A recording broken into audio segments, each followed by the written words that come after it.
और इस वक्त की बड़ी खबर, भारत रूस के मंत्रियों की बैठक जारी है। दोनों देश के मंत्रियों की बैठक जारी है। रक्षा मंत्री राजनाथ सिंह और रूसी मंत्रियों के साथ बैठक। भारत और रूस के बीच 2+2 वार्ता जारी है। इस वक्त तस्वीरें भी हम आपको दिखा रहे हैं। दो महाशक्तियों की मुलाकात होनी है। रक्षा सौदे को लेकर कई बड़ी बातें होनी है, जिसका इंतजार हम सभी को है। एक दिवसीय छोटा दौरा, लेकिन बड़ी बातें होने की संभावना है।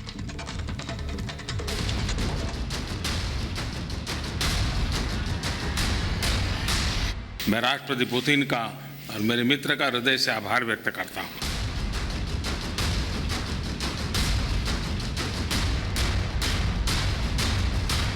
राष्ट्रपति पुतिन और मैं इस रिलेशनशिप को विश्वास और भागीदारी के जरिए सहयोग की नई ऊंचाइयों तक ले गए हैं। 2021 की सबसे बड़ी मुलाकात, महामुलाकात ने उड़ाई दुश्मनों की नींद।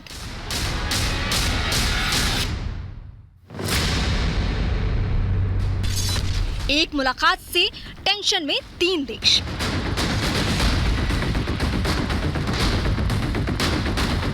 आज भारत आ रहे हैं रूस के राष्ट्रपति व्लादिमीर पुतिन।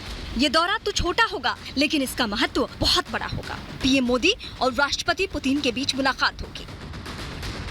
पुतिन की एक दिन की इस यात्रा के जरिए भारत और रूस के रिश्तों को आगे बढ़ाने की कोशिश होगी। वहीं ऊर्जा से लेकर अंतरिक्ष, प्रौद्योगिकी और हथियार उत्पादन के क्षेत्र में कुछ सौदे भी होंगे। रूसी राष्ट्रपति पुतिन दोपहर बाद दिल्ली पहुंचेंगे। वो भारत में 6 से 7 घंटे के लिए होंगे। इस दौरान दोनों मुल्कों के बीच विभिन्न स्तर पर वार्ताओं का दौर होगा। इस कड़ी में प्रधानमंत्री नरेंद्र मोदी और राष्ट्रपति पुतिन 21वें दौरे की भारत रूस शिखर वार्ता के लिए मिलेंगे। दोनों नेताओं के बीच मुलाकात शाम करीब 5:30 बजे दिल्ली के हैदराबाद हाउस में होगी। इस दौरान दोनों नेताओं के बीच अनौपचारिक बातचीत का भी सत्र होगा। पुतिन रात करीब 9:30 पर वापस रूस के लिए रवाना हो जाएंगे। इस छोटे से दौरे में बड़ी बातें सामने आ सकती हैं, खासकर रक्षा सौदों को लेकर। रूस भारत का पुराना साथी रहा है। खबर है कि भारत रूस के super advanced missile defence system S-500 या S-500 SAM खरीद सकता है। ये S-400 मिसाइल डिफेंस से भी बहुत ज्यादा खतरनाक माना जाता है। S-400 तो भारत में आना शुरू भी हो चुका है। अब उससे भी ज्यादा खतरनाक S-500 आ सकता है। इसी साल जुलाई में इसका टेस्ट भी हुआ था। आपको S-500 की खासियत बताते हैं। इसकी रफ्तार 7 किलोमीटर प्रति सेकंड है।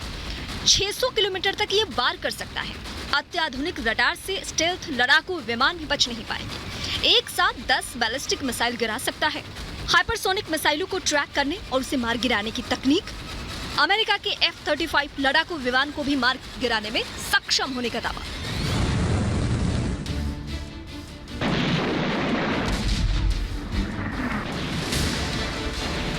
कुल मिलाकर ये S-400 से भी ज्यादा खतरनाक है। S-400 चीन और तुर्की के पास है, लेकिन रूस से S-500 पाने वाले भारत पहला देश बन सकता है। इस आशंका के चलते चीन और पाकिस्तान परेशान नजर आ रहे हैं। वहीं भारत ये पहले ही साफ कर चुका है कि वो अपनी रक्षा को लेकर किसी के दबाव में नहीं आएगा।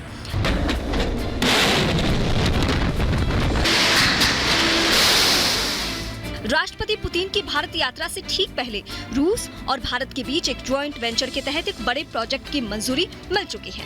केंद्र सरकार ने उत्तर प्रदेश के अमेठी में एक भारत रूस संयुक्त वेंचर के तहत 5 लाख से अधिक AK-203 असॉल्ट राइफलों के उत्पादन को मंजूरी दी है। योजना के अनुसार 20,000 राइफल सीधे रूस से लाई जाएगी। उसके बाद इसका निर्माण भारत में शुरू होगा।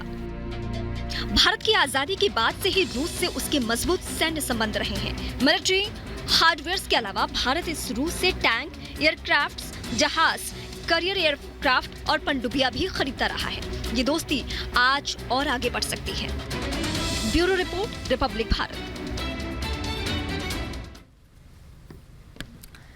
और retired major general GD Bakshi इस वक्त हमारे साथ जुड़ रहे हैं, और जे के त्रिपाठी जो कि पूर्व राजनयिक है। जीडी बख्शी, मैं आपका सबसे पहले रुख करती हूं, इस मुलाकात से कितना फायदा पहुंचने वाला है भारत को, और कितना इस रिश्ते को मजबूती मिलने वाली है?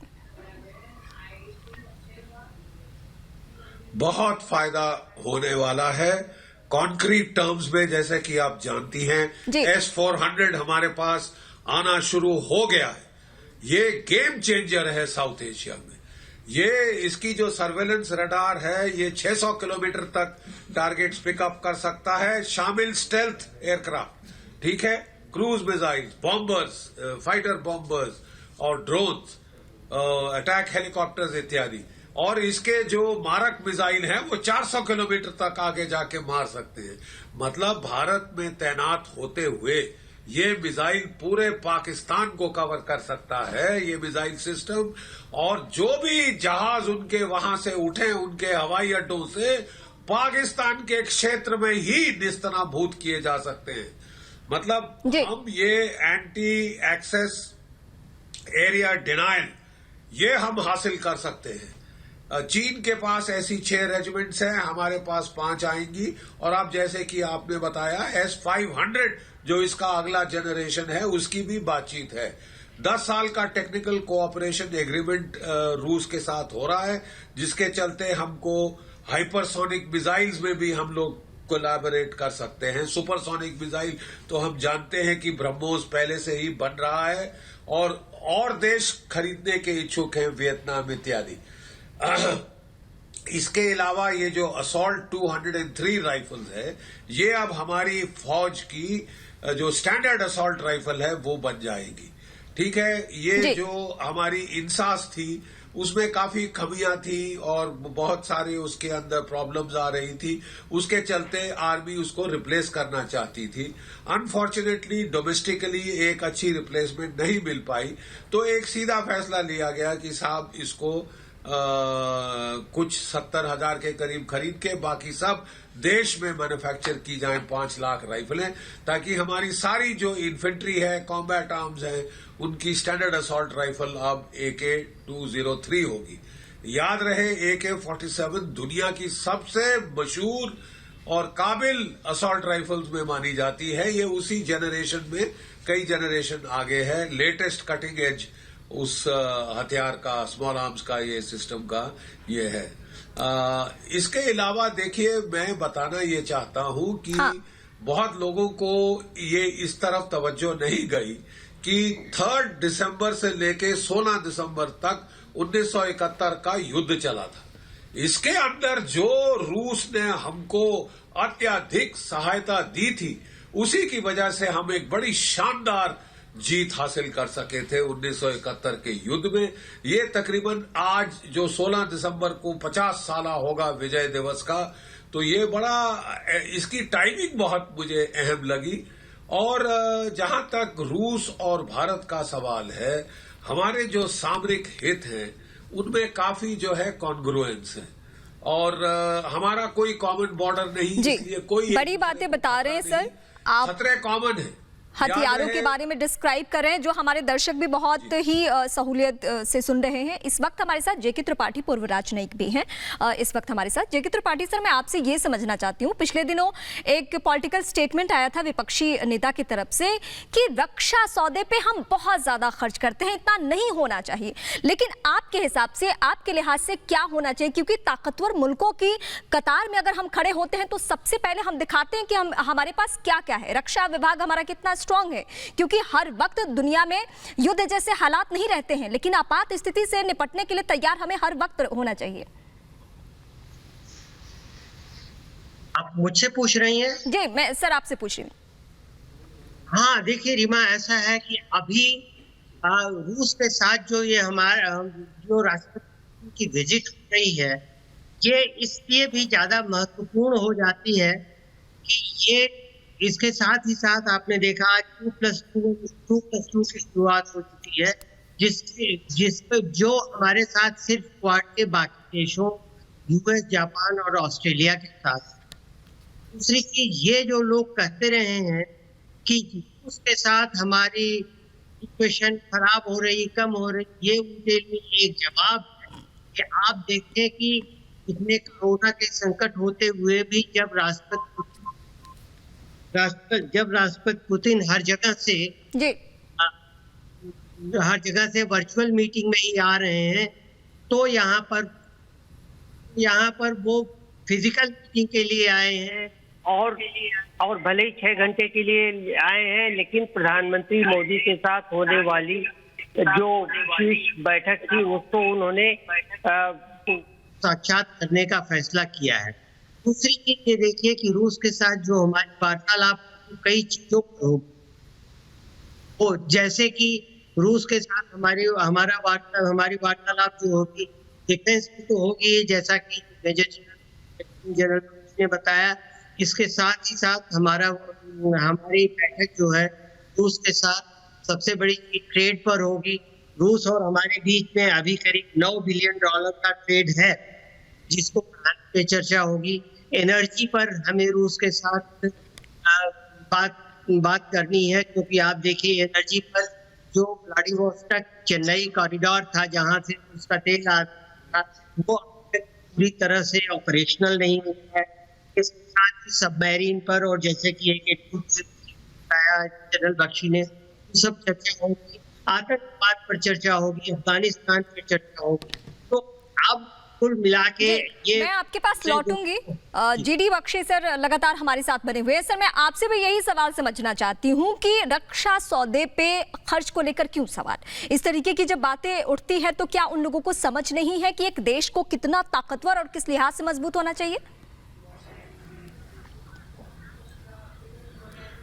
देखिए, मैं सिर्फ सीधे साधे अल्फाज में बोलना चाहता हूं कि आपकी आजादी के बाद आपकी राष्ट्रीय सुरक्षा को कभी इससे ज्यादा चुनौती नहीं थी जितनी की आज है। ठीक है साहब, इस बारी आप गांधीगिरी की बातें शुरू कर दें, चरखा काटने की बातें शुरू कर दें, तो मेरा ख्याल आप बहुत एक सिविलाइजेशनल डिजास्टर की तरफ जाएंगे। आपको चीन पाकिस्तान के समीकरण से बहुत गहरा खतरा है। दोनों देश मिलकर आपको जो है डिस्टेबलाइज करने की कोशिश कर रहे हैं, सैनिक दबाव डाल रहे हैं, एसिमेट्रिक वॉरफेयर का दबाव पाकिस्तान डाल रहा है। वहां से तालिबान को अमेरिकन ने तकरीबन तालिबान को पाकिस्तान को सौंप दिया है कि तालिबान पाकिस्तान जो है वो अफगानिस्तान को डोमिनेट करेगा। 80 बिलियन के हथियार गिफ्ट में दे दिए हैं फोकट के। ठीक है साहब, वहां पे तुर्की आपको आंखें दिखा रहा। एर्दोगान साहब खलीफा बनना चाहते। आपके घर के अंदर आपके जिहादी, आपके माओइस्ट, वो आपको खतरा पैदा कर रहे हैं, आंतरिक खतरा। और आप कह रहे हैं कि साहब हथियार खरीदने बंद करो, बहुत महंगे हैं। अरे साहब, आपकी आजादी भी बहुत महंगी है, आप सस्ते में बेच नहीं सकते। आपको जो खर्चा जरूरी है, अनिवार्य है, वो करना होगा। ना करना हमारे देश को खतरे में डाल सकता है, भारी खतरे में। ये कब लोग जागेंगे? मुझे तो ऐसी बहुत बेतुकी बातें लग रही है, खासकर ऐसे माहौल में जबकि राष्ट्रीय सुरक्षा को चुनौती अपनी चरम सीमा पे है। वैसे टाइम पे लोग जो है पता नहीं शुतुरमुर्ग की तरह रेत में सर दे के कि साहब हम तो बड़े शांति प्रिय देश हैं। साहब, आपके आसपास के देश शांति प्रिय हैं या नहीं? वो तो बस मौका ढूंढ रहे हैं कब वो आपको तहस नहस करें, कब वो आपके टुकड़े टुकड़े करें। और आप है कि आप उसको, ये प्रक्रिया को आप मदद देना चाहते हैं कि हम तो साहब हथियार ही नहीं उठाएंगे लड़ने के लिए, बचाव के लिए भी, रक्षा के लिए भी। तो ये साहब, थैंक गॉड ये सरकार जागरूक है राष्ट्रीय सुरक्षा की तरफ, और इसके ऊपर क्रिटिसिज्म करना कि बड़ा खर्चा हो रहा है। तो आप क्या चाहते हैं? देश तबाह हो जाए, आपके पास देश के टुकड़े टुकड़े हो जाए? आपने बहुत अच्छे तरीके से डिफाइन किया जिससे आम लोगों को भी समझ आ जाए कि रक्षा सौदा क्यों जरूरी है, जो कि हम रूसी राष्ट्रपति के साथ करने वाले हैं। जे.के. त्रिपाठी, पूर्व राजनयिक, इस वक्त हमारे साथ बने हुए। इस मुलाकात को सर आप कैसे देख रहे हैं?